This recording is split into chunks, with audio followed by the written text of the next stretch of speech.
Welcome back to the Kempire Daily YouTube channel, your number one source for pop culture news and music, entertainment, reality TV, and so much more. We are live on multiple platforms. We're live backstage on TikTok. We're live on Twitch and Twitter. We're live on Facebook, The Kempire and Kempire Daily on Facebook. If you haven't already, be sure to like the video. Also, let me know if you can hear me loud and clear, because, you know, haven't been in the studio in a while, making sure everything, I had disconnected some stuff. I'm putting things back together, dusting things off.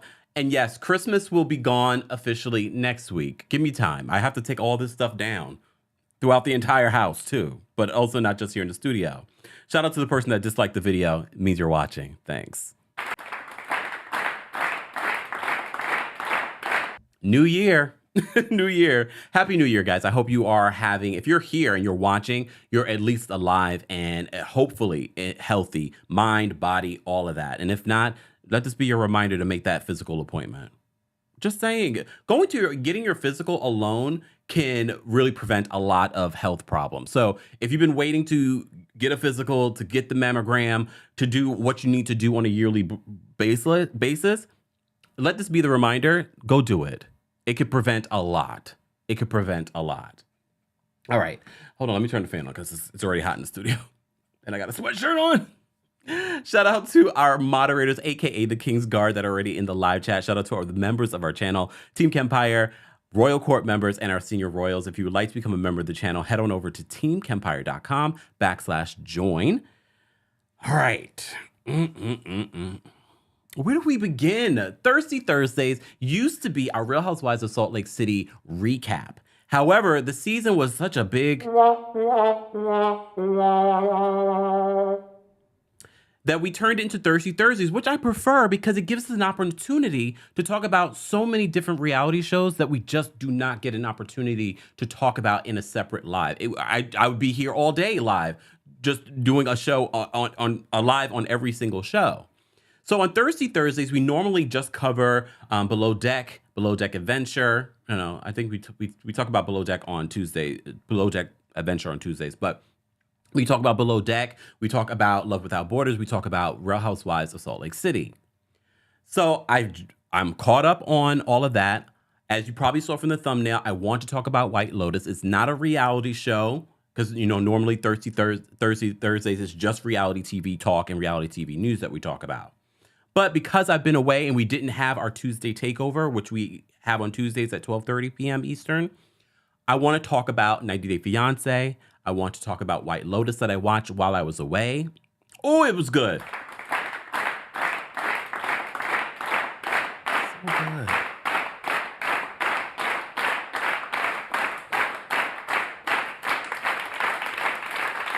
But before we get into that, a lot happened. We had a lot of people that we lost in 2022. But I don't know if anyone else noticed towards the end of 2022, I feel like so many people were passing away.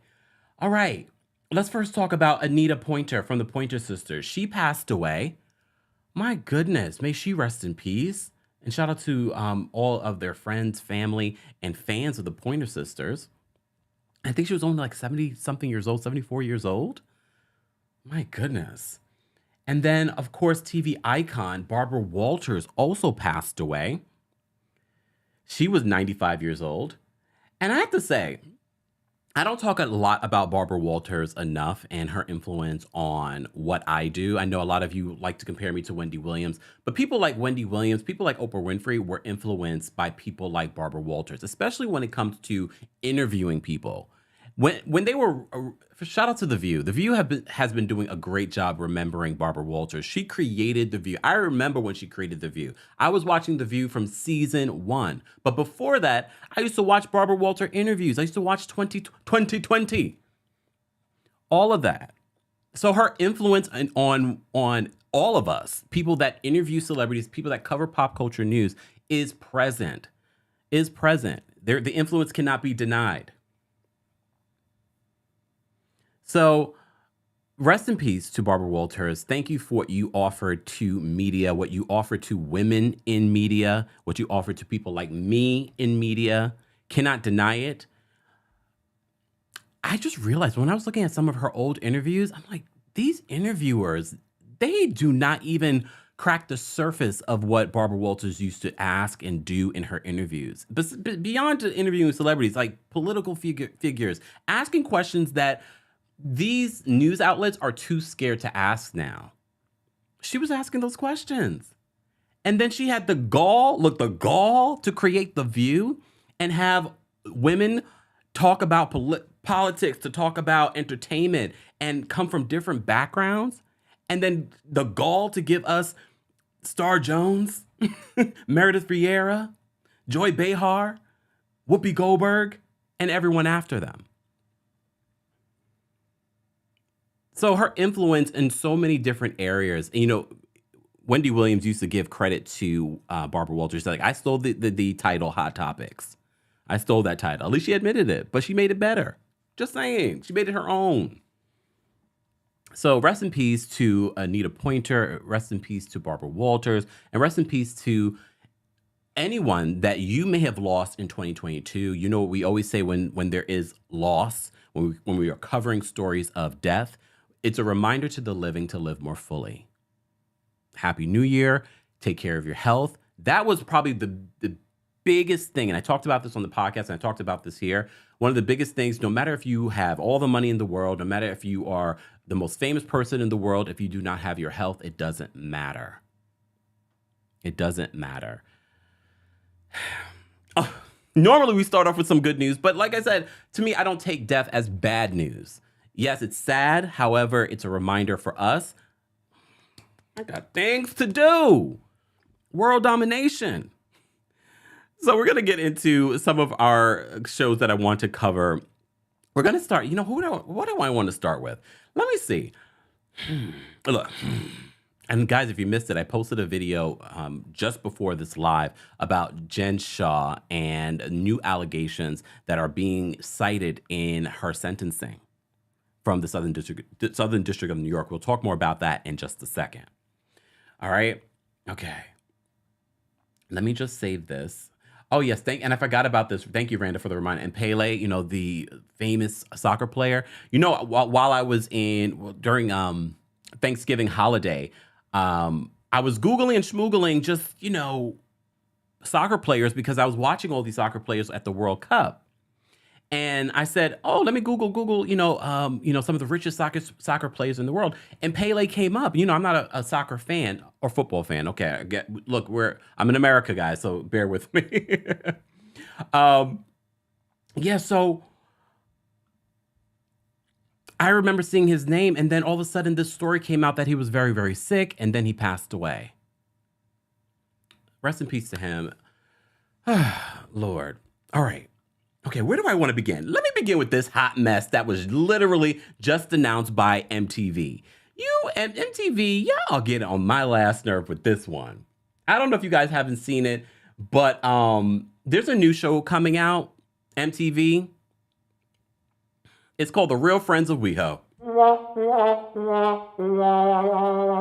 And you see a lot of familiar faces, some new faces, but as you can see in the very, very middle there, we have Todrick Hall. As you know, we've covered Todrick Hall. I know Todrick released a video, you know, celebrating in his pool at his rental. He's still denying that he's renting this home. I don't know if he's renting it to buy, but he owed a lot of money in back rent. And this is not the first time that Todrick Hall has been accused of some just unsavory ways. But the last time before the story on his home being a rental and him being sued by a landlord, I was talking to you about Celebrity Big Brother and him being on Celebrity Big Brother. And I kind of looked past all the history of Todrick Hall and the accusations of him not paying dancers and things like that, you know. But seeing his behavior after Celebrity Big Brother, I was just like, did MTV not do their due diligence? When did they film this? Did they just film it so long ago that they were like, we have to keep him a part of it? If you look at the comment section for the release of this new trailer for The Real Friends of WeHo, if you're wondering where WeHo is, it's West Hollywood in California. Shout out to everyone in California. It's raining. Damn, they're not used to the rain. It's okay, y'all. It's all right. Y'all need rain, though. Just saying. Oh, and thank you so much, Ivy, for reminding me. There were so many people that passed away. She's a rest in peace to Pele, Buster, and my fave, Gangsta Boo. Here's the thing about Gangsta Boo from 3 6 Mafia.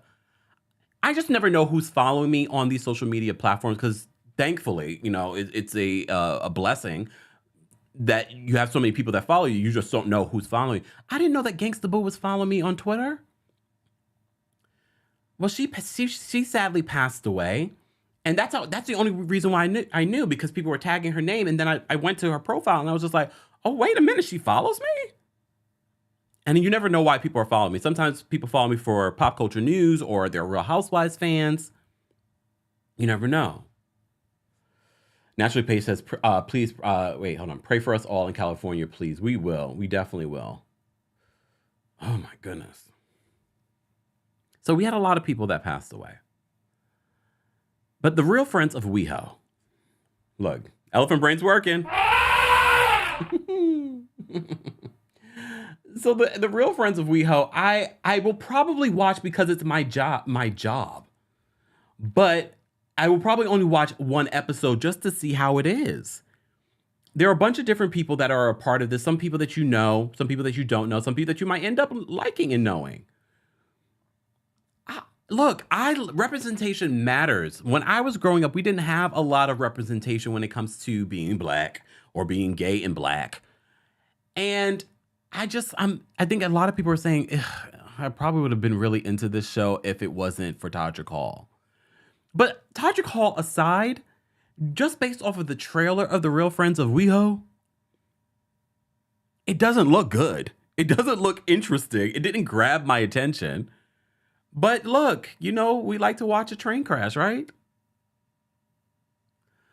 I'm going to give it a shot. It's coming out, January 20-something or something like that? All right.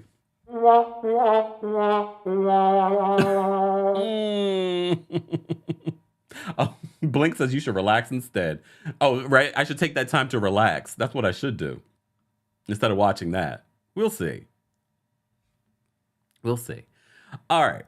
We're going to move on. We're going to move on to Below Deck Adventure. So, we've been talking about Below Deck Adventure. It's another spinoff from the Below Deck franchise. And I'm still not really feeling Below Deck. But here's the thing. I was just in the Scandinavian countries. I was just in Sweden. I was just in Denmark. I was supposed to do Oslo, Norway. However, because of my bag situation, I'll talk more about it on the podcast, I had to cancel my trip to go to Oslo. So I'm going to have to go to Norway at some point. Norway looks beautiful. That's the only thing that stood out to me in Below Deck Adventure. And the chef is finally losing her mind. The chef has lost it. Normally if you are a fan of Below Deck, then you're used to the chef having a little thing to her. So I sort of looked at this chef as, no, she seems quite normal. But Chef Jen, I don't know what's going on with her. But I felt for her, the last couple of episodes because, she had the accident where she burned her hand and she's just like, oh. But then when she threw the chief stew under the bus, when she forgot to make a plate for Captain Kerry, even though they have video footage of him telling her, I'm going to be, having dinner with the charter guests, she's a mess. This new guy that they brought on, because they got rid of Kyle. Bye, Kyle. But of course, they weren't going to bring on someone that was just going to be lame. They brought on this guy that was a former captain. And this is why, so many people are like, why didn't I get the job? I'm overly qualified. This is why you don't hire someone that's overly qualified and put them in a position where they're going to want more, where they're going to want to be challenged. And he literally is trying to take what Lewis is. The boatswain, we don't like Lewis. He's not a leader. He's probably a very nice person. He's not a leader. He's a terrible boatswain. And when I say terrible, he's a terrible manager. He's probably great at his job, but he's a terrible manager. So this new guy, who's fine, he's cute. Come on. This is part of the reason why they hire these folks. They don't just hire them because they're interesting characters. They hire them because they're interesting looking too. Like they're good looking. So he comes in trying to be bosun. And we agree, Lewis is not a good bosun. But you can't come in and be like, oh, I want his job. And now he's trying to get the lead deckhand so that he can move up into bosun. But Carrie is like, Captain Carrie is like, you need to crawl before you walk.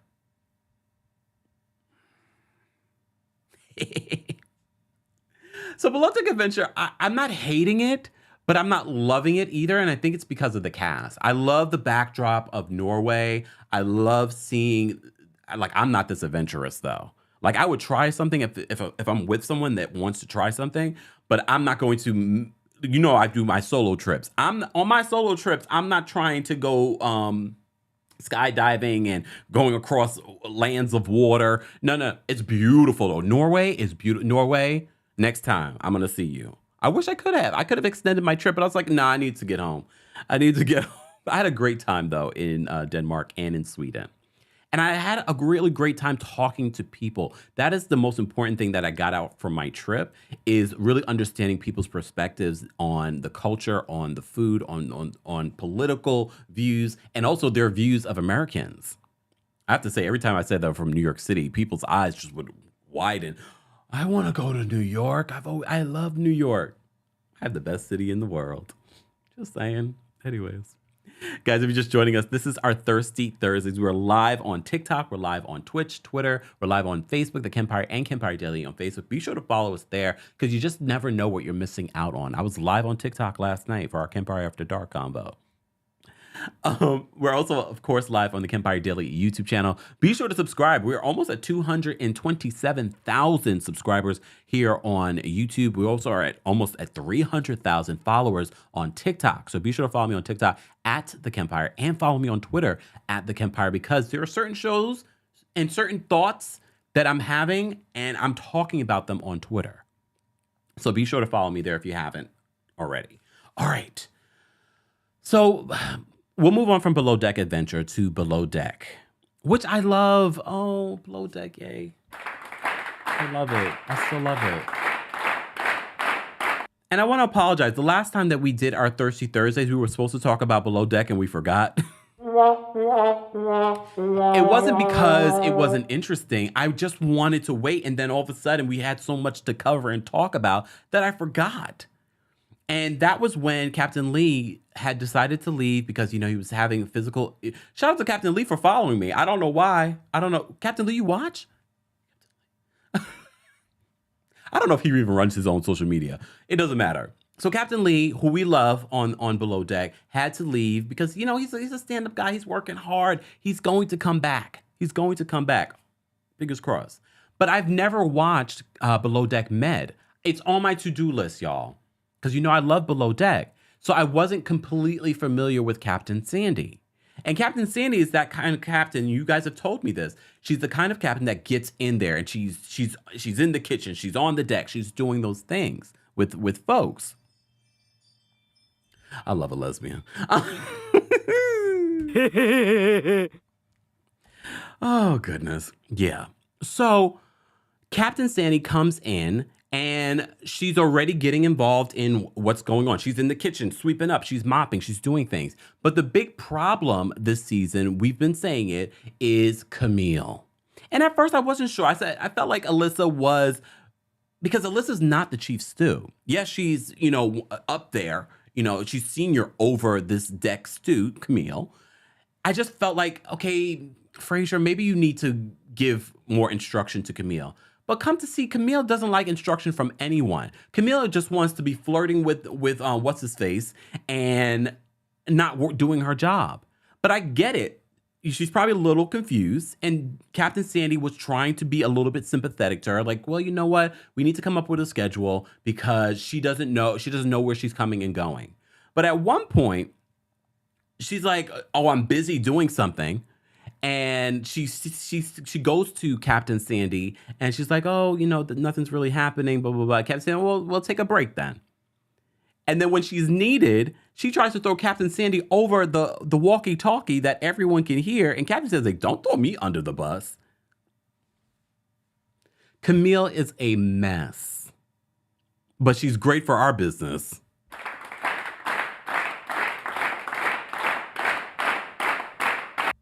Just saying. James says that Below Deck Med is my favorite one. I know a lot of people say that. Captain Sandy is fair, but no nonsense. And I wasn't sure about Captain Sandy because, we know Camille is whatless and doesn't want to work. But Captain Sandy was giving her some grace until Captain Sandy in the second episode was like, you're not doing what you're supposed to be doing. But Captain Sandy took her off a deck. She says, I will do the deck. You work with Frasier. Frasier tries to have a conversation with Camille because Camille was already having breakdowns before this. So after Captain Sandy makes that final decision, it doesn't look good on Frasier that he's not doing what he's supposed to do. This is a new captain. And now he's being told by the captain, this is what we're going to do. So he has a side conversation with Camille, and Camille's just like, yeah, I don't understand. And Frasier, and this is why Frasier is good. This is why he's good. I really love Frasier. I've always loved Frasier since we were introduced to him last season. I was just like, I like him. Okay. Well, he says, are you effing crazy? Because the way she's coming at him, he's like, are you in? I do think that Camille might be, whoa, Camille. I don't know what's going on with Camille. Because at first I felt a little frustrated for her, but we could see that she's not doing what she's supposed to be doing. Sidebar, Alyssa, when she expresses her concerns about Camille to Captain Sandy, I didn't love that that Alyssa started crying. I get it. I just felt like she was trying to be manipulative in that moment with her tears because she hasn't cried at all this season. Now, all of a sudden, in front of Captain Sandy, you want to start crying? I was a little thrown off by that. And then maybe in a professional environment, I'm just from the school of, in a professional environment when you're talking to your boss, unless something really is going on with you, I'm not tearing up and crying to my boss. I was just like, well, we tried with Camille. We did this, we did this, we did this. And she just keeps dropping the ball. But the tears worked on Captain Sandy. Because she's like, all right, I'm gonna work on this. Camille does end up apologizing to Alyssa. Only to lose it on Alyssa at the end of this week's episode. Because she's falling apart. She's like, I just can't do anything right. And everyone's coming at me. Everyone's judging me. We need Camille, though. I don't need Camille fired. We need Camille here. We need Camille. Come on. And we also need the bosun. This bosun's a mess. He wants to sleep with everybody. And flirt and drink and do all the things. He's come to do a job. All right. So at the end of this episode of Below Deck, after Camille has been reamed out by Frasier, he's like, are you effing mad? I love Frasier. And I'm enjoying Captain Sandy. I'm enjoying Captain Sandy because she does seem fair. That's the one thing I will give her. She does seem fair. I wasn't sure at first. I felt like she was being a little too lenient with Camille. But this is her style. Okay, the way that Captain Lee runs his ship is going to be very different than how Captain Sandy runs her ship. Captain Sandy was already telling the deck crew, we need you to do anchor watch.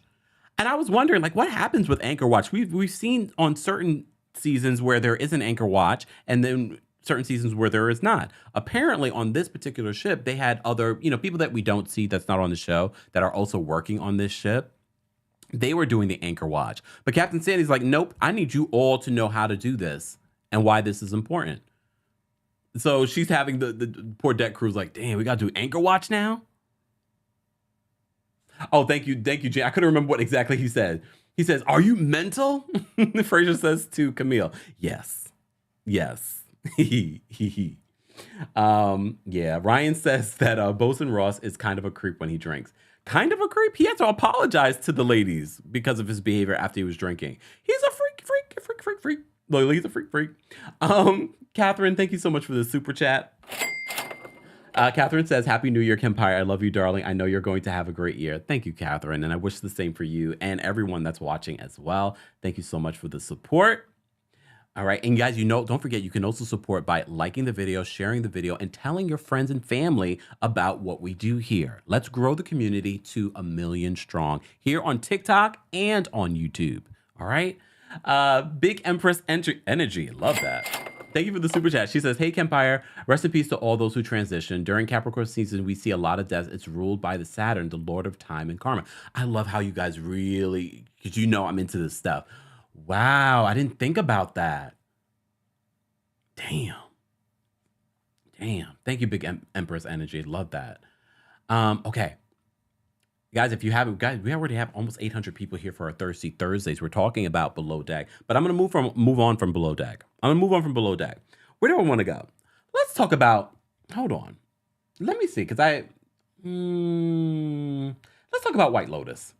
Let's talk about White Lotus, because if you don't know, White Lotus, I kept on seeing tweets. I saw reality stars talking about White Lotus. It's an HBO Max scripted show. It's not a reality show, but it's so good. And I watched it over the holiday that I had. And it was so much so that I could watch it again, season 1 and season 2. And shout out to Jennifer Coolidge. Jennifer Coolidge, give her props, man.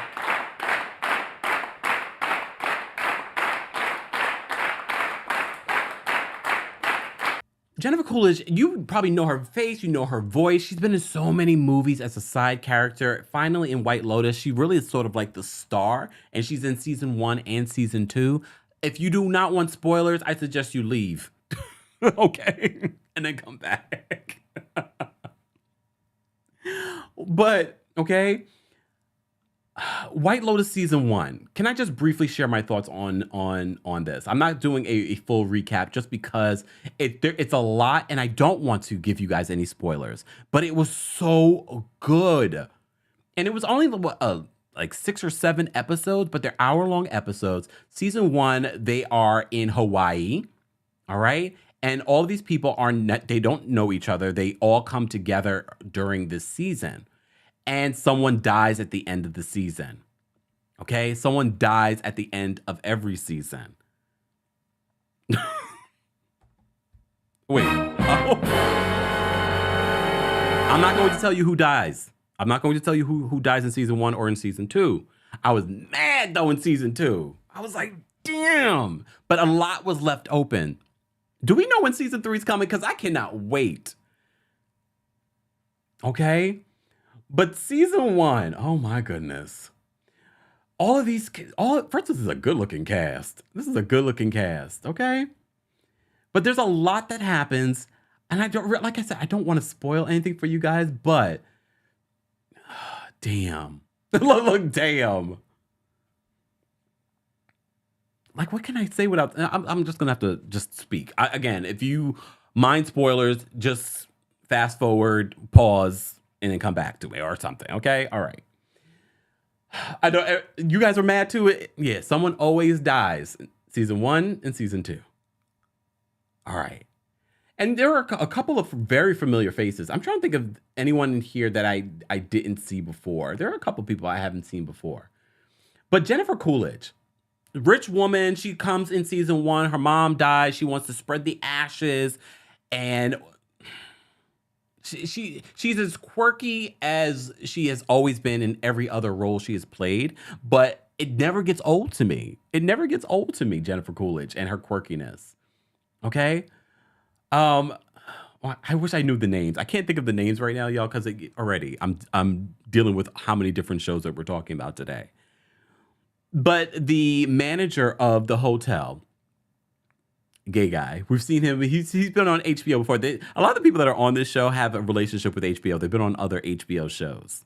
Okay, so he basically is getting into it with the guy below, who's on his honeymoon. All right,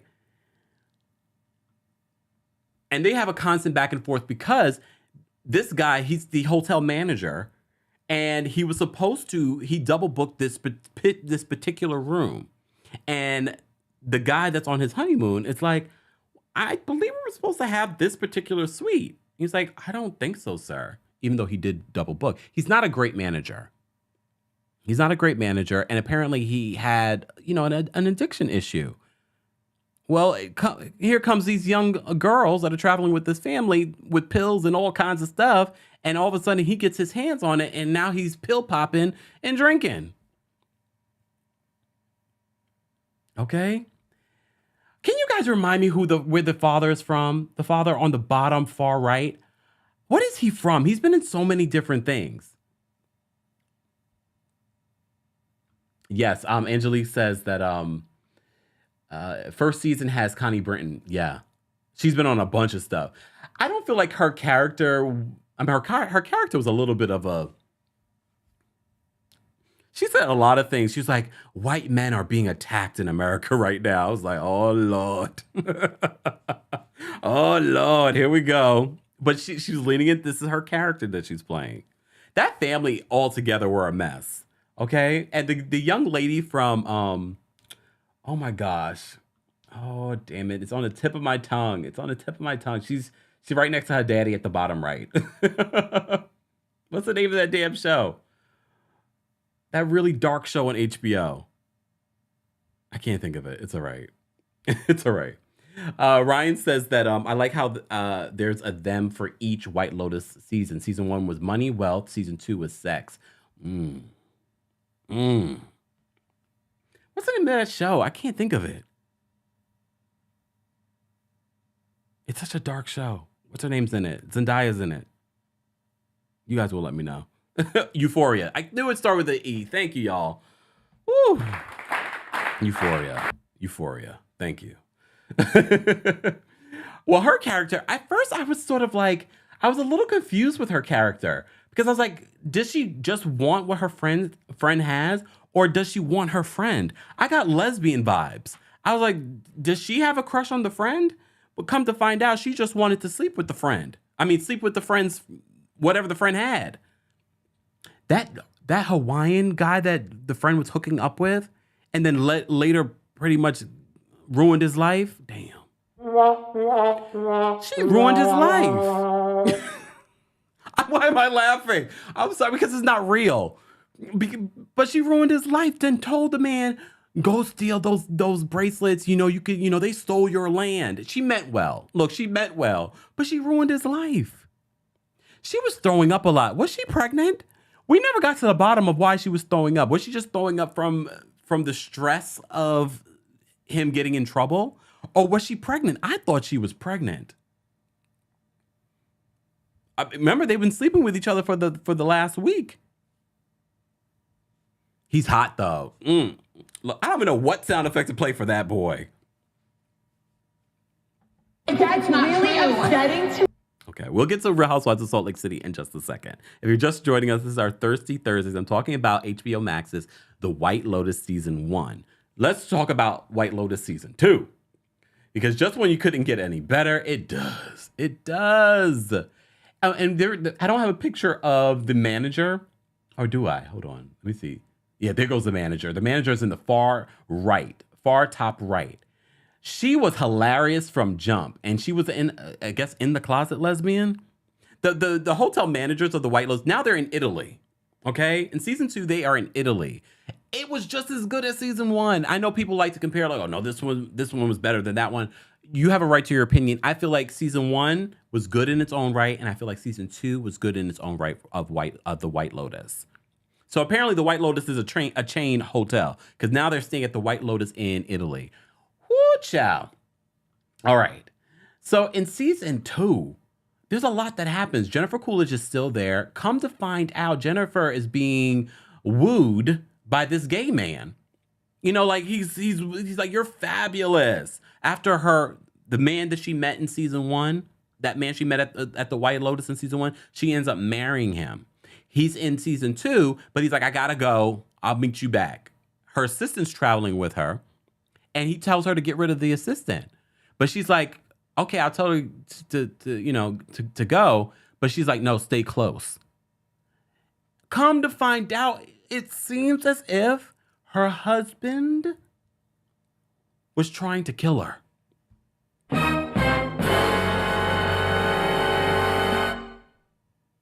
And he used this gay man and his friends to do it. Watch. I'm not going to even tell you how it all plays out at the end. Okay? Catherine, oh, thank you for the super chat. You didn't have to do that. The White Lotus is on HBO Max. They're not paying me, but they should. Okay? It's on HBO Max. I don't know if there's anywhere else you can watch it, but that's where I watched it. It was on HBO Max, and I can literally watch it again. So in season 2, they're in Italy, okay? They are in Italy, and oh my God, there's just so much. First of all, the young man on the far right at the bottom is traveling with his father and his grandfather. He's been in the news a lot lately. Is he the one that was kissing that man on stage? You guys will let me know in the chat. He is hot though. He played this nerd on this show, and he was having a little bit of a love affair with Jennifer Coolidge's assistant.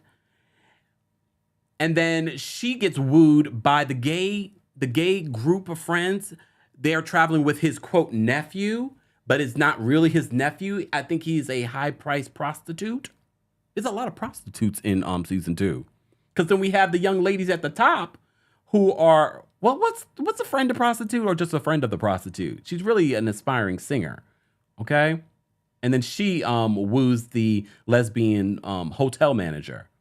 I know right now you're like, what is he saying? What are we talking about?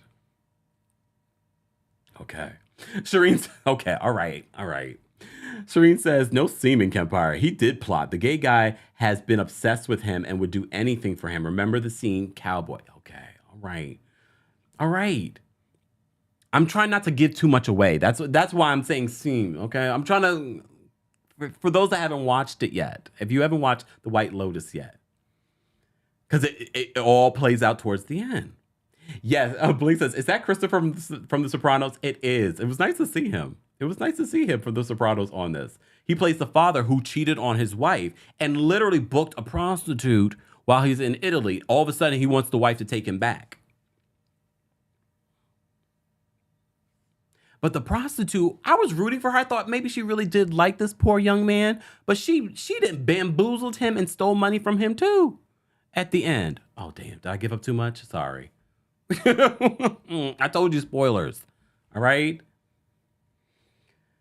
So even with the spoilers, guys, I feel like you'll still enjoy The White Lotus season 1 and season 2. Let's talk about the friend group that traveling together, the two married couples that were traveling together. Because that low down dirty dog cheats on his wife, but she cheats on him too, and apparently had a baby with the trainer.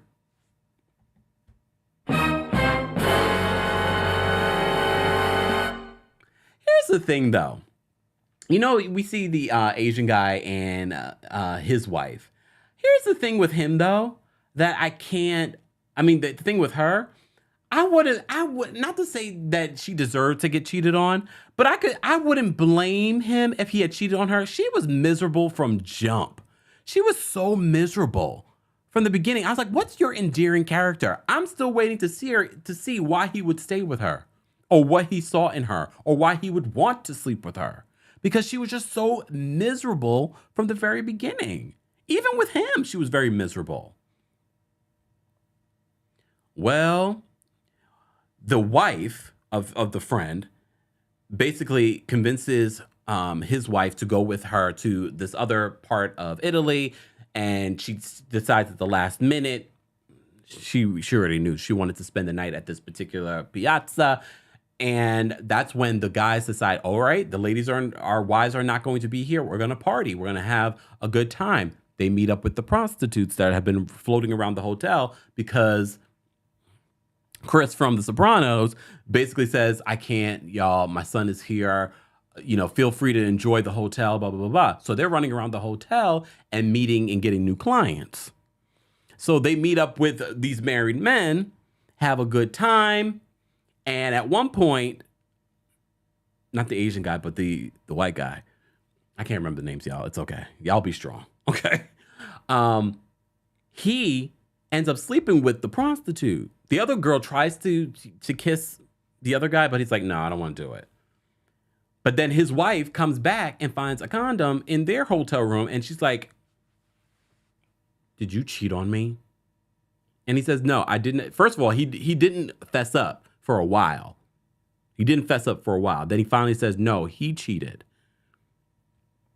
Come to find out, then she seems to be flirting because if you watch throughout season 2, his friend seems to be flirting with his wife, the friend's wife, not his own wife.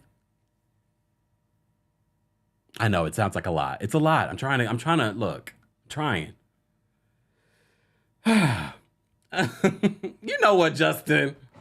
Justin says, well, what else do you do with a prostitute? Okay. All right, let me just say thank you. Thank you, Julie, for the super chat. Julie says, sidebar, can we get your peeps to join Buffalo in prayers from 2 catastrophic snowstorms in 4 weeks to Damar Hamil from the Buffalo Bills suffering a cardiac arrest on national TV. Thanks for the laughs. Yeah, Buffalo has been going through it for this like the last couple of months. So shout out to everyone in Buffalo. We are definitely keeping you all in prayer. And yeah. Okay. Back to this. So this man cheats. He's cheated. The wife cheated. This is their relationship. They don't have an open relationship. They're just cheating on each other. Come to find out, the Asian guy thinks that the wife cheated with his friend. Because when he goes, they were supposedly staying, they were having a conversation, and he was going to admit, I was the one who cheated, your husband didn't cheat, and they end up going to their hotel rooms. We still at this point don't know necessarily what happened, if they really just had a kiss. We don't know. But what happened exactly with the other spouses when they went behind that hill? Y'all remember that part? What happened there? Are we just supposed to assume that they slept together or hooked up? I don't like assuming. I need to know. Maybe we'll find out in season 3. Look, I'm trying not to give you too much about season 1 and season 2 of the White Lotus, but it is worth watching. It's available on HBO Max. It is so good. Maybe I'll talk more about it in a members only live chat so we can really spill the details and we can talk all that good stuff. Guys, if you haven't already, be sure to like the video. It's an easy and free way of supporting the channel. This is our Thirsty Thursdays, where we cover a variety of reality TV. And this week we're covering not just reality TV, we're also talking about some scripted television like The White Lotus. If you're part of the replay crew, as always, we want to know where you're watching from and your thoughts on everything that we've been discussing, okay? All right, because we are pressed for time, where do I want to go next? I want to go to 90 Day Fiancé. Let's go to 90 Day Fiancé because I don't have a lot to say. And when we last spoke about 90 Day Fiancé Happily Ever After, I told you that I was excited for this 4-part tell-all. And I was like, wait a minute, hear me out. I was excited because they were going to try and do something a little different where they were going to be following the couples 24 hours, and all of them interacting while they're here in New York, waiting for the tell-all. Come to watch it, and I was just like, well, as we've been covering 90 Day Fiancé Happily Ever After, there's a lot of couples that don't really have much of a storyline, and we're not that interested. So seeing those boring people come together, talk, we're like, nothing's interesting here. Andre and Jovi talking, that was such a non-scene. Angela Deem, girl, you call FaceTiming your grandchildren, your minor grandchildren, they're not even teenagers, asking them about their advice about your relationship? Weird. Angela has a new friend. What happened to the black friend you had, Angela? She was tired of taking your ish too? This new friend she brought to New York, at one point she's like, go away.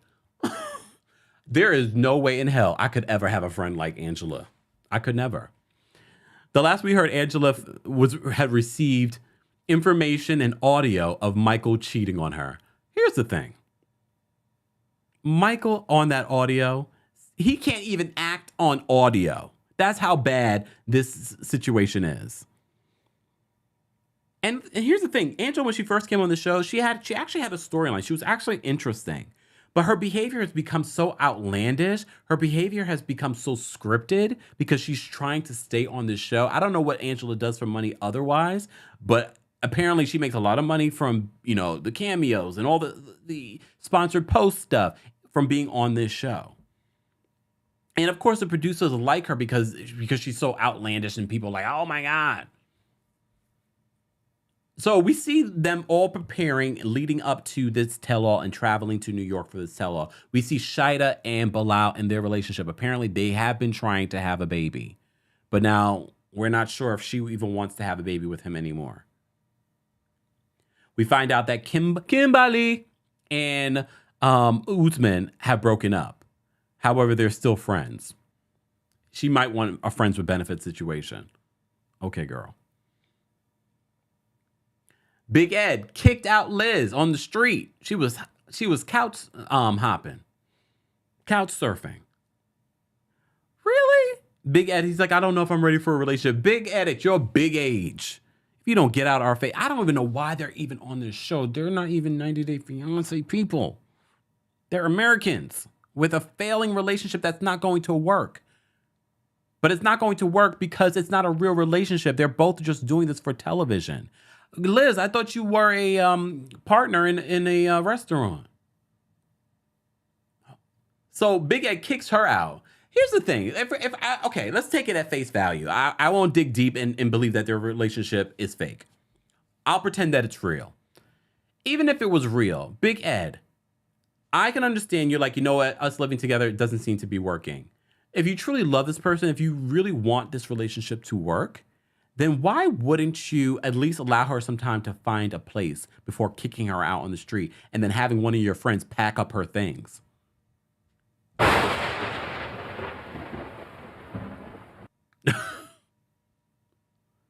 Big Ed, look, none of us should be surprised. Big Ed is the same person on television told poor, what's her name, who also is featured, she's zooming in from the Philippines, told her that she needs to brush her teeth and gifted her a toothbrush and toothpaste. And look, I can appreciate the honesty, but you didn't have to do that on television. You could have did that as a side situation. You didn't have to embarrass that woman on television. But come to find out, he's still been texting her. I don't want to see Big Ed anymore. I don't want to see Big Ed anymore. I don't want to see Angela anymore. And I know producers, you're like, then what do we have? We don't have a show anymore. Okay, start from scratch. I don't want to hear about Andre and Liz. I don't want to hear about Jovi and Yara. Yara, your voice is so annoying. Anyone else annoyed by Yara's voice? Oh my gosh. Look, I get it. When Angela comes out, Angela wants to say hello to everybody. Angela believes that this is her show. Okay, Angela. But hearing Yara, like, sit down, Angela. I was just like, shut up. Nobody want to hear from you either.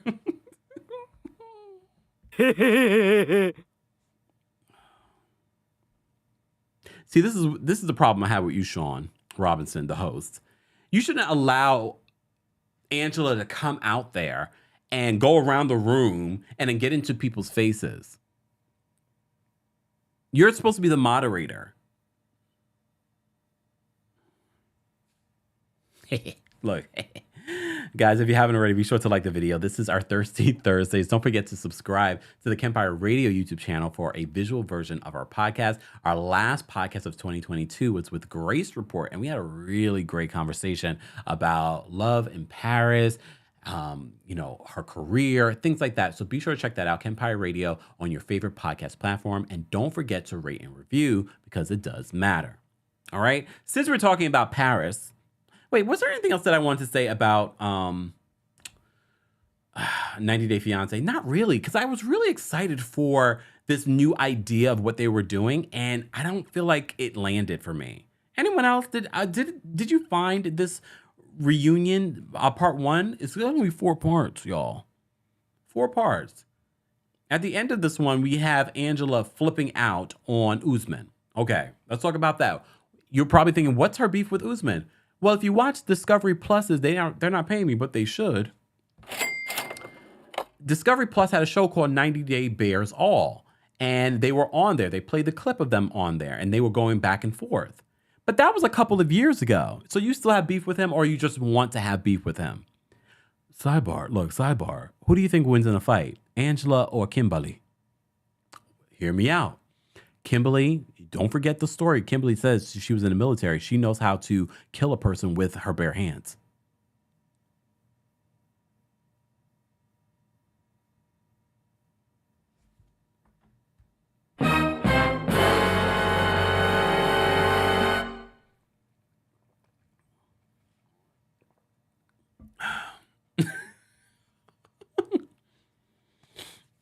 I'm rooting for Kimberly. I still like Kimberly. I don't like Usman for Kimberly, but so we're going to watch next week will be part 2 of 90 Day Fiancé Happily Ever After Tell All Part 2. We'll talk briefly about it on our Tuesday takeover. That's when we normally talk about 90 Day Fiancé. So be sure to check that out. And be sure to check out some of the past Tuesday takeovers and Thirsty Thursdays that we've done. This has transformed from our from our Real Housewives of Salt Lake City recap to our Thirsty Thursdays. All right. Where do I want to go next? All right. Let's talk about Love Without Borders, okay? Love Without Borders is a new show from the producers of Love is Blind. We've been talking about it the last few weeks. And honestly, I don't see any of these couples making it. I don't see any of them making it. Okay, let's start at the top. So apparently he's not attracted to her. And you know, the first thing that came to mind, I was like, what makes you think like you are a Greek god? Like, you're not even that attractive. And honestly, if I look at the both of them, she's far more attractive than he is. He has issues with her age because he wants to have children. He's not physically attracted to her, but he slept with her and he's still trying to sleep with her. And then in their last conversation on this last episode, he flips it where it's about him not being attracted to her to, you need to open up more so you can receive more. What?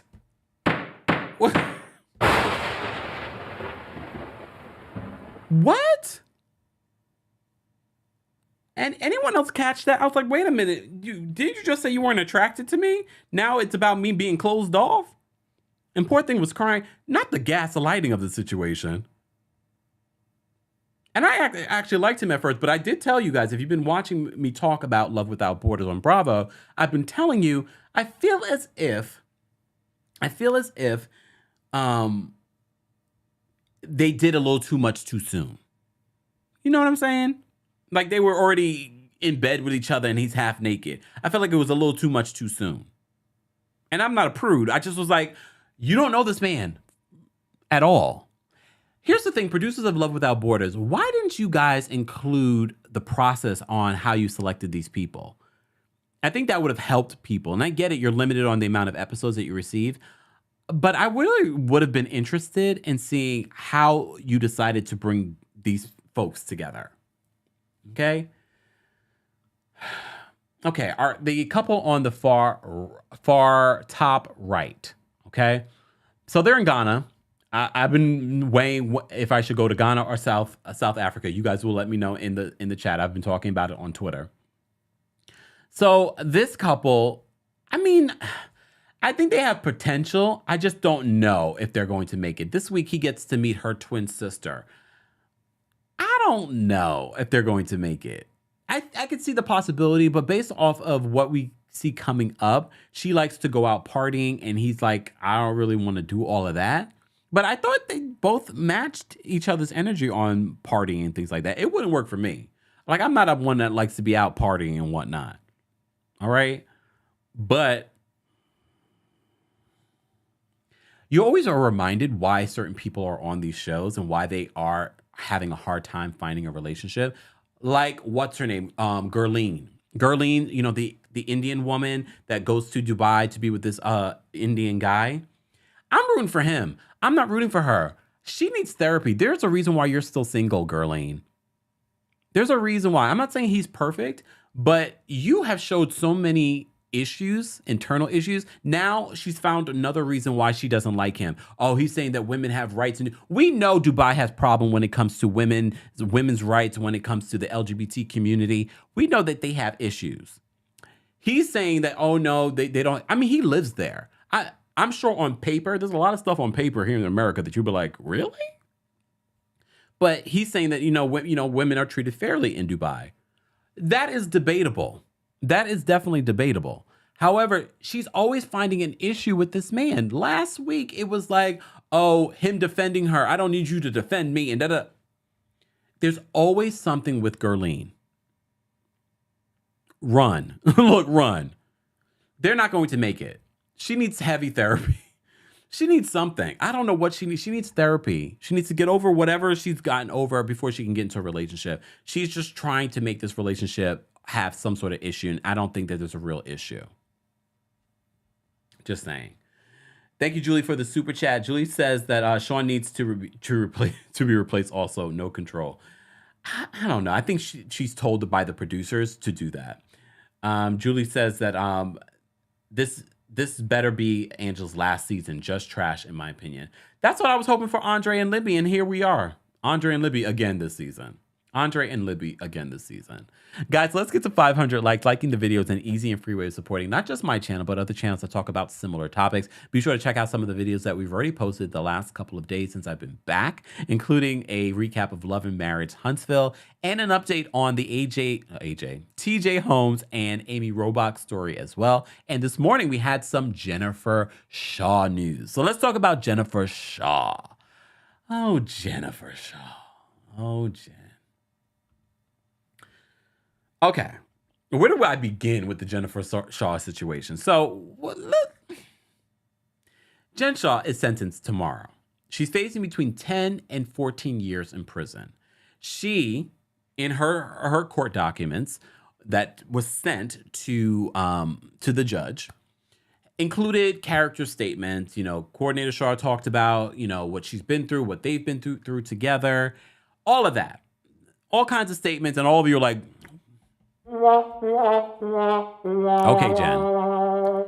Then also, the victim statements were included in these court documents. I don't know if you guys got a chance to read through them. And they're talking about how her crimes have and continue to affect their lives. And then in the final couple of days, another unsolicited victim of Jen Shah has come forward. I talked about this at length in another video from this morning, so be sure to check that if you missed that. Mods, if we can just post that video in the live chat as well, that'd be great. All right. So in this unsolicited letter, this was submitted to the Southern District of New York. They didn't reach out to this person. This person reached out to them. And they corroborated the information that was provided to them by this person. This person provided them with a restraining order, a police report, the Nevada Police Department, and they corroborated that information. And the Southern District of New York is seeking at least 10 years for Jen Shah. And they're saying that this letter confirms what we've been saying in all of the other statements, why she deserves more time. But here's the thing. The person that wrote this letter allegedly was the wife of a man that Jennifer Shah was having an affair with.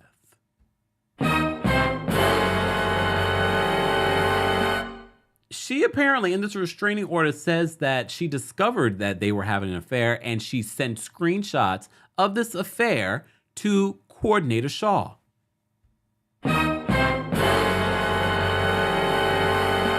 Sidebar, text messages between Stu Chainz and Jen Shah revealed that maybe, possibly, allegedly, Coordinator Shah knew a little bit more about their scheme. Just saying. But apparently he also knew that she had cheated on him, allegedly. Well, okay. So once this woman sent the screenshots to Coordinator Shah, Jen started reaching out to this woman and harassing this woman. And the woman was ignoring her. And Jen shows up at the woman's door, a knocking, I don't even know what to play for that. Look. Comes a knocking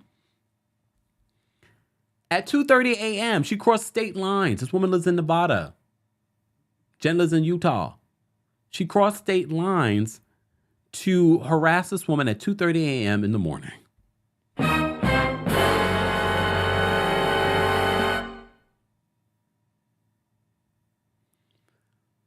And that's when she got the temporary restraining order against Jen Shah. Jen Shah's attorneys have released a statement this morning denying the accusations and saying that they have proof that this woman is just trying to get back at Jen Shah. But why? But why?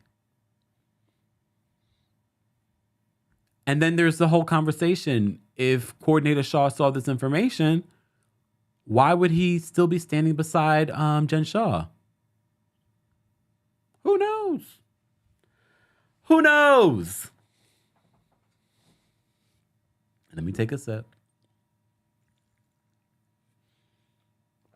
All right, let's talk about the Real Housewives of Salt Lake City. Next week is the season finale of the Real Housewives of Salt Lake City.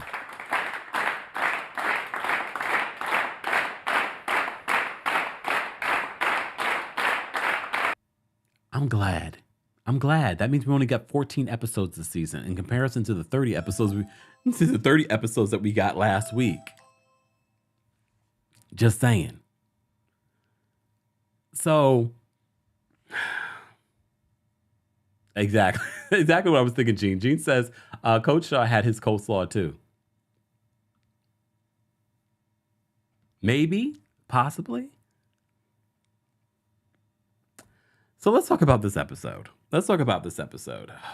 And guys, if you are just joining us, be sure to let me know in the YouTube live chat. We've posted a poll. How would you rate this episode of The Real Housewives of Salt Lake City? And based on almost over 520 something votes, you guys have rated this latest episode of Salt Lake City between 4 and 6. 4 and 6. Live chat, just let me know how you would rate it on TikTok, on Facebook. What's going on, everyone watching? I see you, Angela, Sherilyn, Matthew, Nadi, Delsenia. Everyone's watching on Facebook, Twitch, and Twitter. We appreciate you all being here. Okay. So we're getting a shorter season. Next week is the season finale. And then, of course, the reunion without Jen Shah. Now I'm wondering, is this the reason why Jen Shah decided not to show up at the reunion? She didn't want to answer these questions about this affair. I mean, we didn't know about it until afterwards, so I don't know. She claims that she didn't want to attend the reunion because she didn't want to talk about her legal case as per, her attorneys, and she wanted to spend more time with her children. Okay, someone said a -4. You know what? All right. So in this episode, I'm just going to highlight some of the things that stood out to me. At the top of this, they're still away. Heather Gay, you went from being everyone's favorite housewife to being the person that we want to punch in the eye. I just don't like how Heather is dragging out this black eye situation. So people have speculated that Jen Shah may have been the one who punched her in the eye. Some people are speculating that, oh no, it's actually bruising from, maybe like a Botox or filler injection or something like that. We don't know. But, here's the thing. Heather knows how she got the black eye. And when the producer asked her, who are you protecting? She's like, I'm protecting myself. Which made me believe, I was like, maybe she's protecting her business and she doesn't want to say, oh, I got it from when I, got an injection. But a lot of you really do believe that Jen Shah is the culprit. Even Angie H. Angie K. Okay, Angie K. Oh, wait, where are my friends? Look, where are the friends list? Oh, wait, hold on. Let me take this off, y'all. Where is, oh, wait, here they are, the friend ofs. Angie, Dana can come back next season. Even though, Dana, you bringing up that your friend was an informant. Look, I can appreciate it for reality TV, but in reality, it feels like you're so desperate to have moments that you're constantly being sort of like the bone carrier this season. I just feel like your whole way of doing it just seems a little forced. I do like Dana though. Sidebar, did you guys see the scene with Jen Shah offering her coloring so she can color her gray? Okay, this is why Jen Shah is hilarious for reality TV, but she's still a criminal. Lock her up. But I like the gray in Dana's hair. It looks good. I actually think it looks good on her. Embrace that gray. She's a beautiful woman. But you know who needs a snowflake? And you know I'm not one to jump and say someone needs a snowflake. I'm not one to do that. I don't do that. But Angie K and her hot husband. Do I have a picture of the hot husband? Hold on, y'all. I think I do. Let me see if I can find it. Oh, yeah, I do. Hold on. Angie K and her hot husband. First of all, Angie K, when she shaded Jen Shah and her taking that check, because Jen brings the check that of the money that she owes, like over $13,000 that she owes Angie K for throwing the Coordinator Shah's birthday party. She says, I'm going to cash the check immediately before the government freezes her accounts. Angie K, at first I was like, she was just there. But these last few episodes, she has shown up so much. Give Angie K a snowflake next season, y'all. And do you guys agree with me? She's bringing it this season. It took us a little bit. I didn't like how she was kind of sucking up to Jen Shah. But she's a confessional queen. I'm enjoying her confessionals. And she apparently is able to live that life. I don't know. Some of these housewives like to pretend. Just saying, I don't know for sure. But I want to see.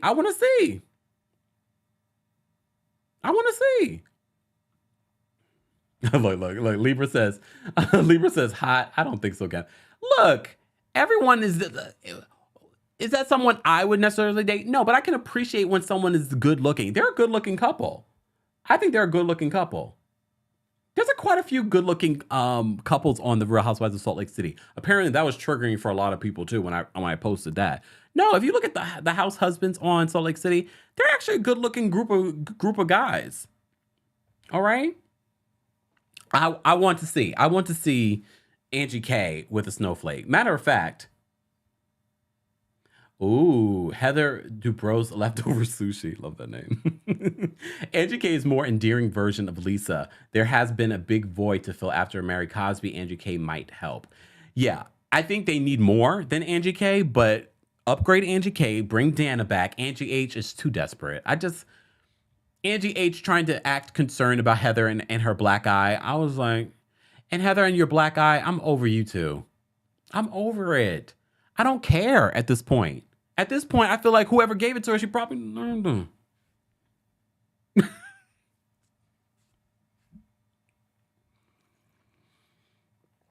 Okay. Guys, we're almost at 500 likes. Like the video. It's an easy and free way of supporting the channel. Speaking of supporting the channel, shout out to all of our Team Kempire and Royal Court members and our senior royals. We appreciate you supporting the channel throughout 2022 and now into 2023. If you'd like to become a member of the channel, head on over to teamkempire.com/join. Shout out to the King's Guard, aka our moderators. We appreciate them. Don't forget to say hello to our moderators and thank you for allowing us to have these fun conversations here on the channel. All right. What else did I want to say about this? Hold on, y'all. Let me actually open up because I tweeted a bunch of stuff yesterday in regards to this episode. I just want to remind myself of some of the things that happened in this episode. Okay, hold on. Let me go back.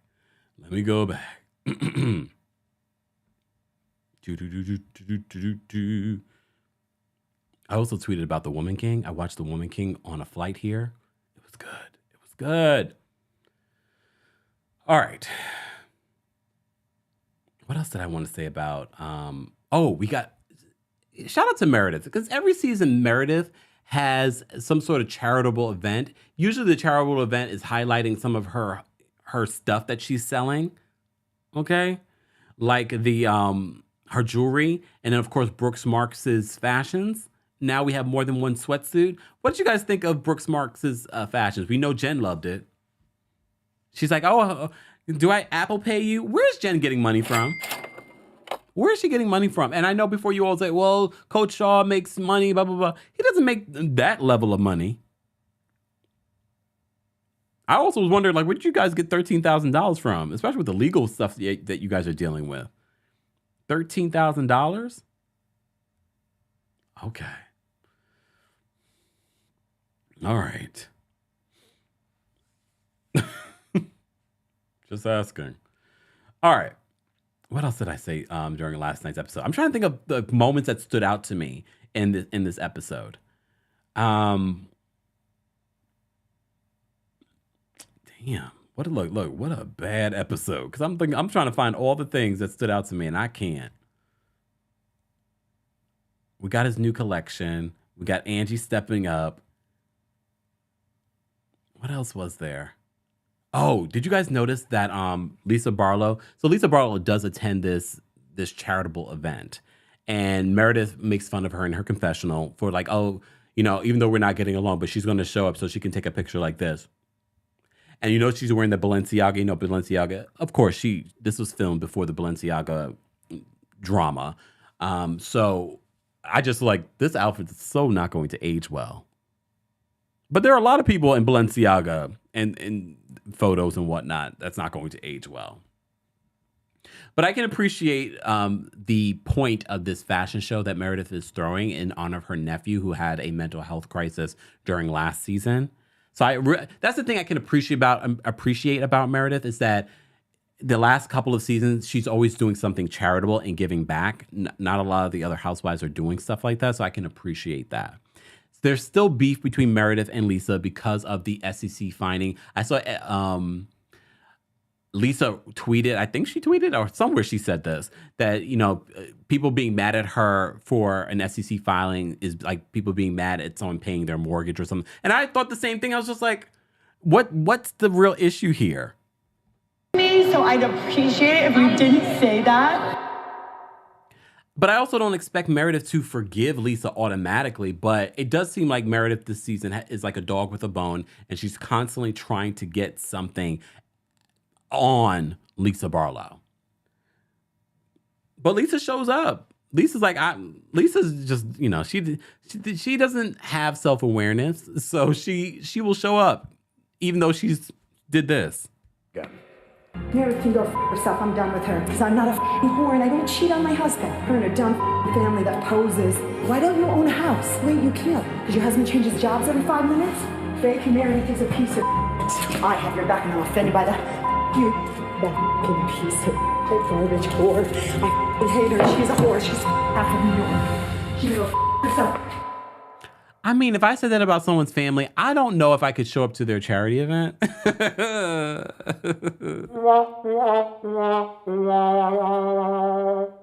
don't know if I could, but this is why we love Lisa Barlow. She's going to show up. All right? She's going to show up and she's going to show out. All right? Candace, thank you so much for the super chat. Candace says, Bravo Docket did a wonderful job explaining everything on their podcast. Yes, guys, be sure to check them out if you haven't already. And I did talk about them in my last video as well. Kiana, thank you so much for the super chat. Kiana says, I wouldn't be surprised if a producer punched Heather in the face to make the season exciting. Or they saw it happen because she had that injection site and they're like, don't tell us what happened. Play it along, drag it out. But I don't think they realized that this was going to annoy fans. They should have realized this because just the whole idea of it all. I'm just like, why would you guys think that we would find this interesting if you're not going to let us know what really happened? Okay. All right. One of the things that we do when we do our Tuesday Takeover or our Thirsty Thursday, we talk about the ratings. And shout out to our friends over at TV Deets on Twitter. We have the ratings for this past week for Real Housewives of Potomac and the Real Housewives of, I think Salt Lake City came out too. Did it come out? Let me refresh. Oh, no, not yet. I don't think. Below Deck Adventure, the ratings aren't bad. I have to say they're growing every single week. This past week's episode of Below Deck Adventure had over 623,000 viewers. Hold on. Oh. And a lot of you are reacting to me retweeting Real Housewives of Potomac's views. Okay, this was New Year's Day, but it was a big drop from the previous week. I think it was like almost 1 million viewers. This week for their latest episode, which I said I didn't really love, they had 763,000 live viewers on that night, which isn't terrible, but it is a drop. It is a drop.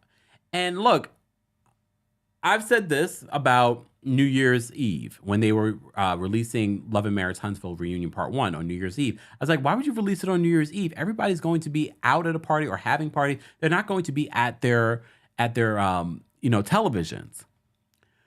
But a lot of you, and in my review, I said I didn't imagine that Love and Marriage Huntsville was going to be any good. And I said it wasn't any good. I was like, I thought it would be good based off everything you guys were saying on social media. Well, the ratings don't reflect that you guys even watched. So there was only a handful of you that watched. According to our friends over at TBD, Love and Marriage Huntsville Reunion Part 1 only scored 393,000 viewers, which isn't terrible. It's still better than Watch What Happens Live. Damn, I said in 2023 I was going to, ease up on Andy. But why?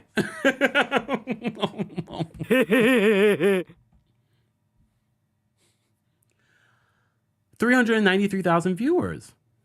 And this is a show that at one point was getting like 1 million viewers. So this is a big drop in viewership. But we'll see. We'll see what part 2 and part 3 of Love and Marriage Huntsville will entail. I'll let you know. I believe they said that part 2 has been released online. I'll have to check it out later or wait until Saturday because I really don't care. Just saying. Ah. See, Theo said it. He says anything's better than Watch What Happens Live. You know what? Oh my gosh. Let me see. Tiffany says, reminds me of Beverly Hills when the lady said Sutton's comment was dark and it got dragged out. I don't even know if that's the same because I felt like maybe, here's the thing. I thought there was a possibility that Sutton said something dark. And I did feel like she dragged it out, but this feels even worse because literally if Heather knew something happened, why not just say it? A lot of you really do believe that Jen Shah is the one that hit Heather in the eye. At this point, we don't even care. Look, we don't even care. Let me see. Oh, Miss Esquire says, Owen put the whole episode of the reunion out on YouTube. Yeah, they did, right? Part 1, right? I didn't see part 2. Guys, we have almost 1,000 people on YouTube alone watching our Thirsty Thursdays. If you're part of the replay crew, let us know what you thought of the episode, where you're watching from, and don't forget to like and subscribe to the channel. All right? All right. Let me drop the call-in link for our members. Hold on, y'all. If you're a member of the channel, I'm going to drop the call-in link on the community tab on YouTube. I do want to hear what you guys have to say briefly before I get out of here, even though I'm really about to get out of here. But we haven't done a call-in in a while, so I'm going to just drop the call-in link real quickly for members only. Hold on. Okay, so if you're a member of the channel, I've dropped the call-in link, our backstage call-in link, so you can call in and share your thoughts on anything that we talked about during our Thirsty Thursday. Let me just take a look at my notes to make sure I covered everything that I wanted to cover. So we talked about Jen Shah's affair. We talked about Real Housewives of Salt Lake City and this episode. Next week is going to be the finale, and next week we're going to really just... Oh, the last scene of Real Housewives of Salt Lake City with Heather and Whitney. And again, Heather dragging out the black eye. She was like, why won't you tell me who hit you in the eye? Well, we're on a friendship break. What's that have to... Heather, you went from being people's favorite to people just wanting you off the show. I don't want you off the show, but they're like, why are you dragging this? Tell us who punched you in the eye or what happened to your eye.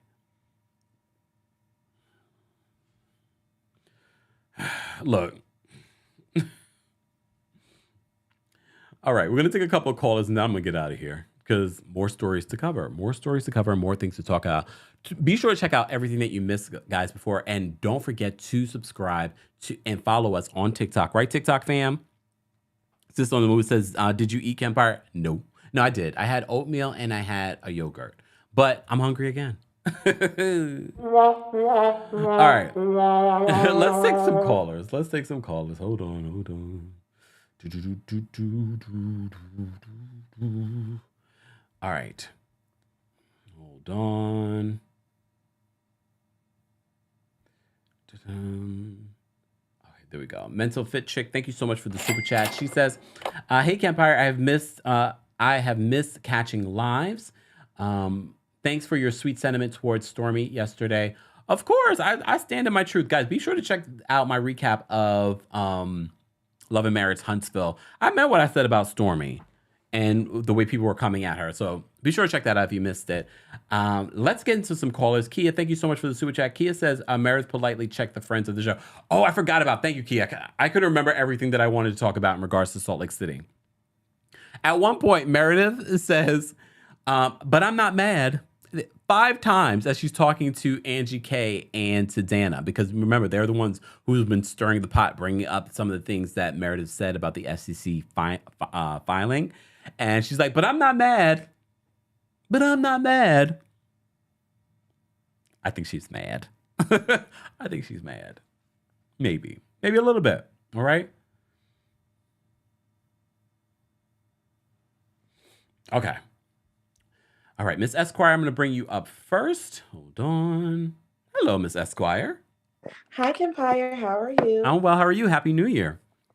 Happy New Year. I was really trying to come up with a name for your new little doggy, and I couldn't do one. So, honey, I hope you came up with something. But I think I have 2 thoughts to share. One, I also want to just quickly say, between RHOP and Love and Marriage Huntsville Reunion Part 2, I know the way to Sesame Street. I don't need anybody else to guide me there. Please stop with these props, these fantasies, these fallacies, and fairy tales. I don't need it. I don't know why anybody is bringing a prop to any reunion after what happened with Portia and Kenya, but people don't learn. Common sense ain't common no more. Secondly, what I want to say is you just said something really interesting, which is this is reality TV. I think the problem is there's too much TV going on and not enough reality. And that's across the board. That's what's going on RHOP. Like Giselle and them are absolutely trying to manufacture a storyline that makes no sense, that they are constantly getting embarrassed by the producers. It's happening on Love and Marriage Huntsville. Melody is absolutely trying to produce. Destiny does not want to share her life. And it's really upsetting me and my homegirls because we feel like we come onto these shows to actually watch your reality, to watch you work through things. And it's starting to get the thing with Heather is so contrived and it insults the intelligence of the viewer.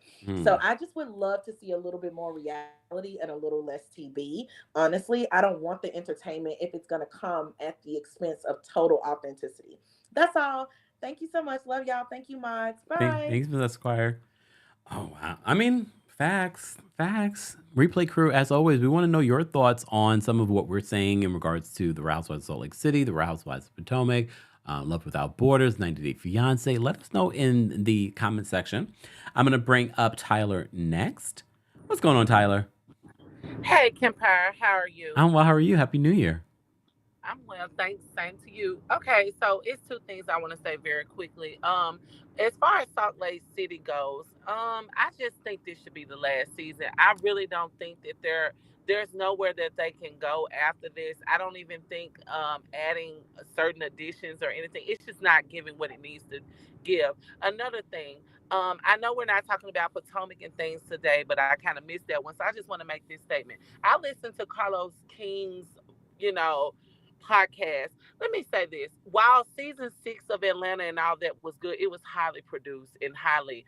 I think why people are getting bored with reality TV, and I think some of these producers should listen to your show and other YouTubers because we're wanting real stories, real friendships, and what's really going on. If it happens to be a boring moment, okay. But if it happens to be true drama, that's what made Atlanta amazing when it first started. When Sheree really didn't want Nene at her party. Yes, that's childish, but that was a real situation.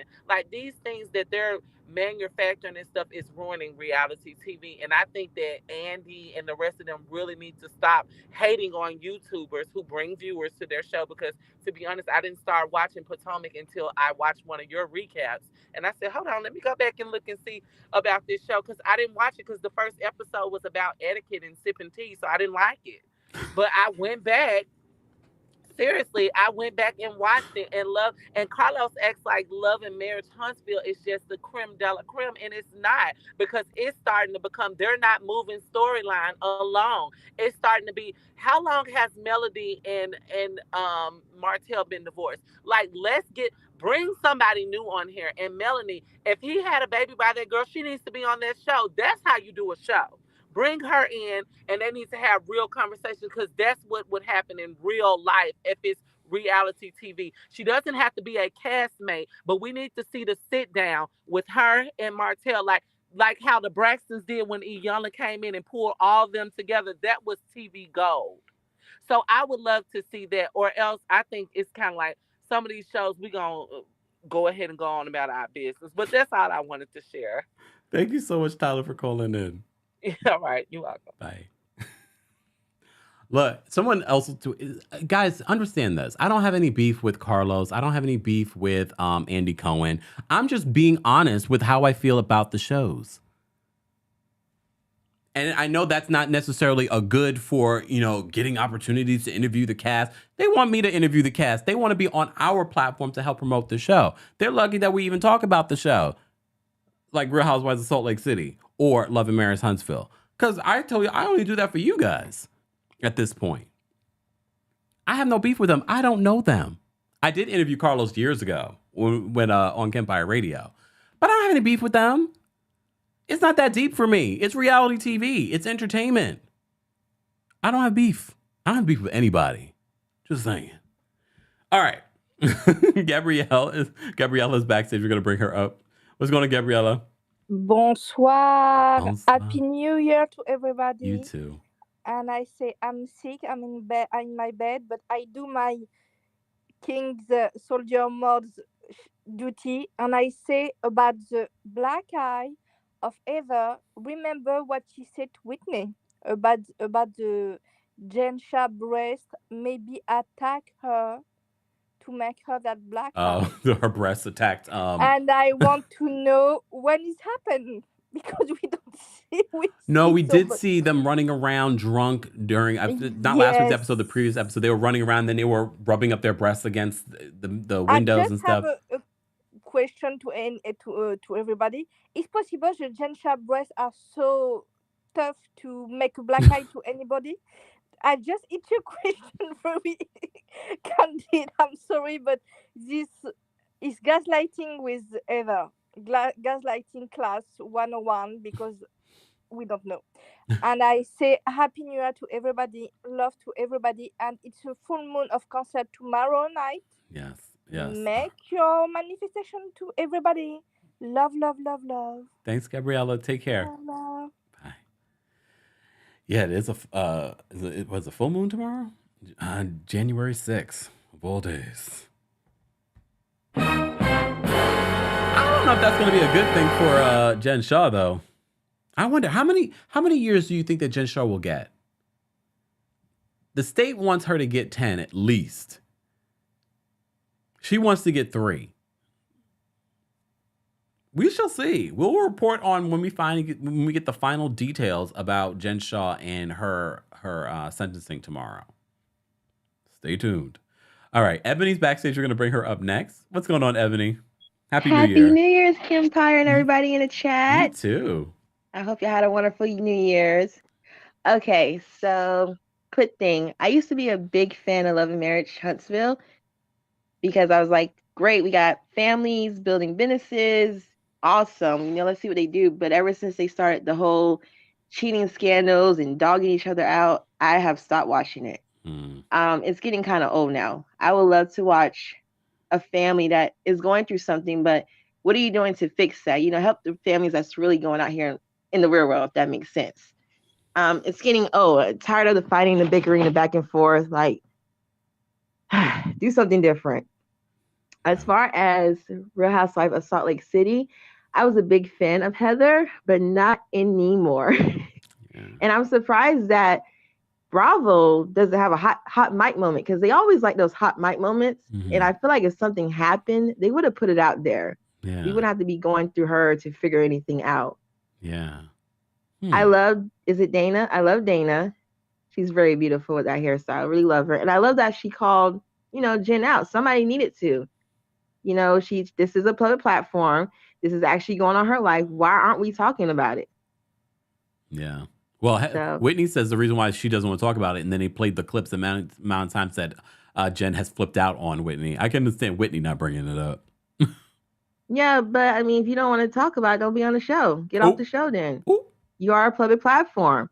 Everybody knows what's going on. Yeah. So if you're going to say you're innocent, okay, prove to us that you're innocent. Give us something that states that you're innocent. And so then, get off the show. That's how I feel.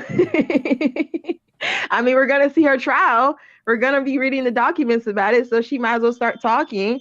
Yeah. But hey, that's neither here nor there. But Kempire, I love you. Keep doing what you're doing. Always been a fan of yours. And you have a wonderful, wonderful new year. You too. Thanks, Ebony. Take care. Woo, child. We had a lot to talk about. Hold on. Let me switch back. Okay, we had a lot to talk about. Replay crew, as always. And if I have time today, I will do the timestamps, because I know some of you don't want to talk about all the things. It's okay. But if I have time, look, we're building the empire. We're building the empire, the Kempire, with the team. So some of these minor details that I have to handle will be handled by someone else. But thank you to everyone that called in. Thank you to everyone that was a part of the conversation in the live chat on multiple platforms. Let me say thank you, because I know we have a couple of super chats as well, so I don't want to forget them. Angelique, thank you so much for the super chat. Angelique says, not in the office for a change.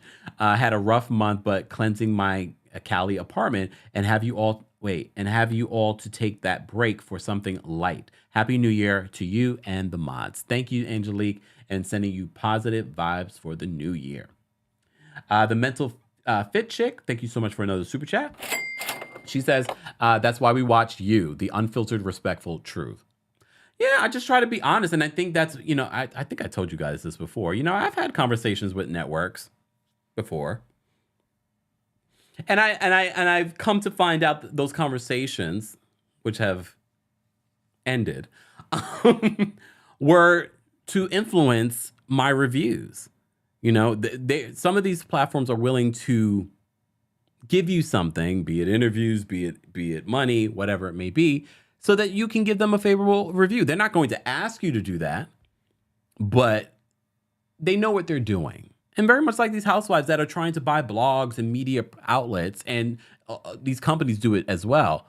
This is how they do it. It's not going to end. But me personally, I much rather be able to talk freely about these shows that we're watching for entertainment without the influence of, I don't want to, ruffle any feathers. That's why a lot of the housewives, you don't see me interview them anymore unless they reach out. If they reach out and they want to do an interview and I might be interested, I'm like, all right, I'll do an interview.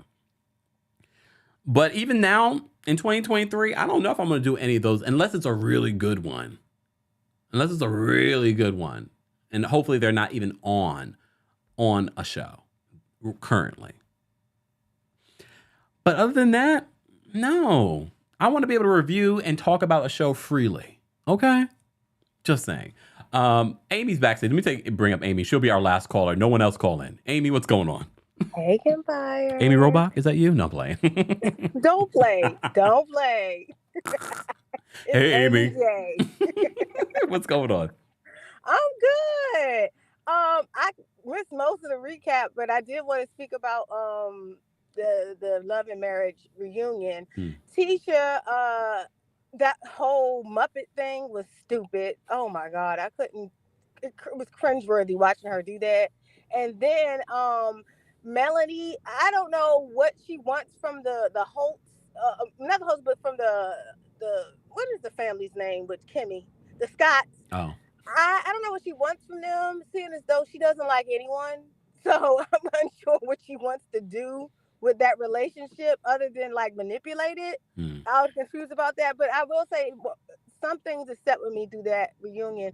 It's almost as if they are waiting for Marceau to slip up so they can expose him. And we kind of all got an idea that he cheats. But I think for me, I just think that, like, how much are we going to do this just to see this girl cry? She's not going to leave. We got a good idea of that. So I just don't know what Melody and them want to see. It's almost like Misery Loves Company. I don't understand it at this point. Because, like, she's not going to leave. She's going to play dumb. So what are you getting out of it? And I'm kind of disappointed in Melody for that. I really like Melody. I like her to be successful. I like her on the show. But I really want her to get off of their marriage and stop trying to make her a divorcee like herself. You had a reason to leave. Your husband made a whole baby. If that girl wants to stay blind, let her stay blind and go live your fabulous life. If that's what you say it is. All right. That is all. All right, Amy. Thank you so much for calling in. Have a nice one. You too. Bye. Yeah, we didn't get a chance. We didn't take callers for our live recap of Love and Marriage Huntsville. So be sure to check that out and let us know your thoughts in the comment section. We will be finishing out the season and we will be talking about Love and Marriage DC. I heard word on the street that Love and Marriage DC is actually currently filming. They're still filming, which says to me they're trying to fill this season that I believe they had started filming with Monique Samuels and Monique dropped out because of contract issues. We shall see. Carlos, I know you're watching. Thanks. When we're getting the encore, remember the encore on BET? That was a good show. I actually enjoyed the encore. Can we get the encore back? Please? What's going on with that? That's the show that he produces with Todd Tucker. And that was a show that they produced together before they had a fallout. So that's why Todd Tucker was still a part of this. Is Todd still going to be part of season 2? I want to see the encore. I'm ready for the encore. I don't care about Love and Marriage Huntsville. I don't care about what else is coming out. This Real Friends of WeHo on MTV. I don't care about those shows. I want to see the encore season 2. Harlem on Prime.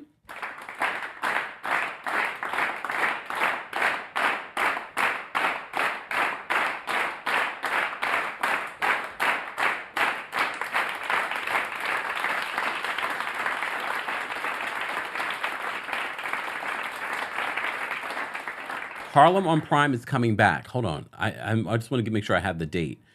Harlem on Prime was announced today. It's coming back February 3rd on Prime. You know, we recapped and talked about Harlem. I really enjoyed it. It's coming back February 3rd on Prime. They're not paying me. At this point, though, they need to run me a check.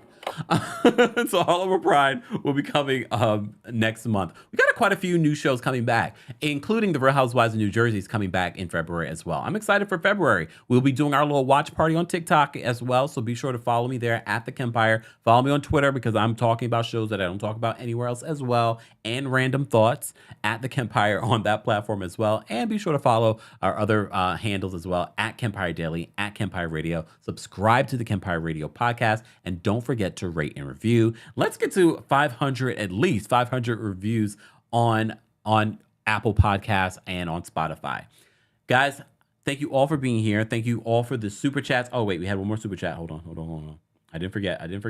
And thank you so much for the super chat. End up says Kempire, the people's champ. Thank you.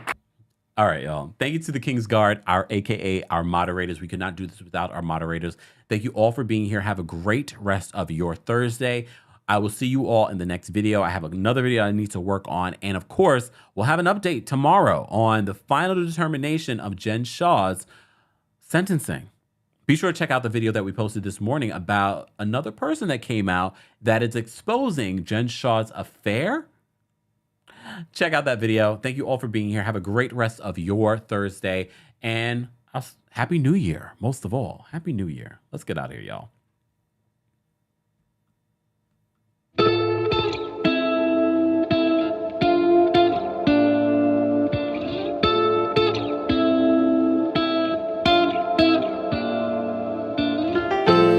I know you feel it in the nighttime, and you've given all your days while they were waiting on the right time. You went and made your wave. I don't need reasons to live. There's no reason to quit, it's all I know. So once again, I'm gone with the summer. Yeah. Gone with the summer. Yeah. Once again, I'm gone with the summer. They be trying to count us out, we highly endowed. They must not know what's at stake, what we fighting about. This tradition to a wordsmith, the missile shooter. How my automatic sniper, I bet this'll do ya.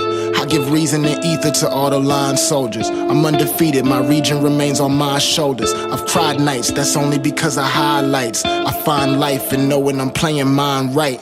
Wicked crimes from them wanna be crowned. Try to lead me to the deep where I might cunningly drown. At times I thought they got me where they wanted me now. But like the sun, I rise up when I don't wanna be down, and that's real. I know you feel it in the nighttime, and you've given all your days while they were waiting on the right time. You went and made your wave.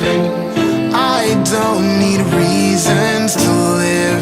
There's no reason to quit, it's all I know. So once again, I'm gone with the summer. Yeah. Gone with the summer.